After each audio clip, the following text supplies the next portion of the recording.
kamar yadda mutane suke faɗa mai an ƙara kuɗin man fetur, hakika mu talakawa ne kuma kullum muna son saukin rayuwa, kuma ba za mu ci muna farin ciki da ƙarin mai ko kuma hauhawan abinci ba, amma kuma mafi yawar mu talakawan daga cikinmu na ake son masu jawo mana wannan fitinar. Na farko shine zagin shugaba, na biyu shine ba mu ma yadda tukuna da shugabancin ba wasu mu, na uku shine babban matsalan da muke fuskanta shine yanzu jiya aka sanar da an ƙara man nan, jiya 2 ga wata, yau tun a jiya 2 ga watan masu gidan mai suka canja farashin man su ya koma wannan ƙarin da aka yi,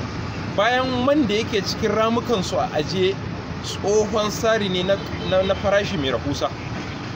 To ina za mu kai rayuwarmu? Ga masu cutar mu a kusa da mu, wanda suka fi kusa da mu, wanda su ya kamata mu same su gaba da gaba mu gaya musu, amma sai mu rika zage-zage muna abin nan akan wannan. Saboda haka muna son mutane mu koma ga Allah, mu gyara halayen mu, tsarkake zuciyarmu, domin gaskiyar magana shine yawanci abubuwan nan suna faruwa ne wallahi da irin abubuwan da muke kunsawa a zukatanmu na rashin fatan alheri ma al'umma. Allah ya kawo mana zaman lafiya, Allah ka warware mana matsalolin da muke ciki a Najeriya, shugaban ƙasar Najeriya da duka gwamnonin Najeriya,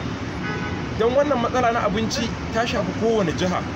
Muna fatan Allah Ubangiji ya kawo mana ɗauki wannan harka na man fetur, Allah Ubangiji ya sassauta shi